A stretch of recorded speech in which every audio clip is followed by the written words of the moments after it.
Elijah repaired the altar.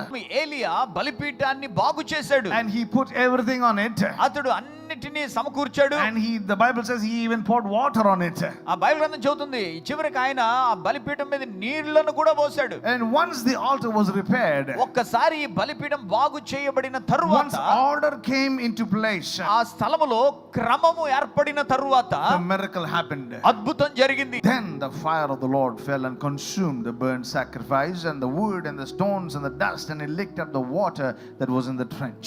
అతడు ఇలాగున ప్రార్థన చేయుచుండగా యెహోవా అగ్ని దిగి దహనబలి పశువును కట్టెలను రాళ్లను బుగ్గిని దహించి కందకమందున్న నీళ్లను ఆరిపోజేసెను. Hallelujah. Hallelujah. Even water, the stones were burnt up. అక్కడ ఉన్నటువంటి నీళ్లు రాళ్ళు అన్ని కాలిపోయాయి. There was a powerful miracle that happened in that place. ఒక శక్తివంతమైనటువంటి అద్భుతం ఆ స్థలములో జరిగింది. Because the altar was repaired. ఎందుకంటే ఆ బలిపీఠము బాగు చేయబడింది. The altar represents a place of surrender.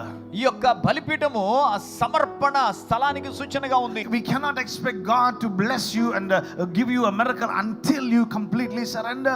మనము దేవునికి పరిపూర్ణంగా సమర్పించుకోకుండా దేవుడు నాకు అద్భుతం చేయాలి అంటే అది జరగదు. It's a place of atonement for our sins. మన పాపముల నిమిత్తమై ప్రాయశ్చిత్తము జరిగేటువంటి స్థలము ఆ బలిపీఠం. You repair your prayer altars. మీరు మీ ప్రార్థన బలిపీఠాలను బాగు When you చేసినప్పుడు, offer your life to God, మీరు మీ జీవితాన్ని దేవునికి సమర్పించినప్పుడు, when you repair the broken stones, ఆ యొక్క పడగొట్టబడినటువంటి రాళ్లనన్నిటినీ సమకూర్చి బాగు చేసినప్పుడు, when you bring order to your prayer life, మీ ప్రార్థన జీవితానికి క్రమాన్ని తీసుకుని you will వచ్చినప్పుడు begin to see the miracle of God operating in your life. మీరు మీ జీవితంలో దేవుని యొక్క అద్భుతాలు జరగడం పని చేయడం చూడగలుగుతారు.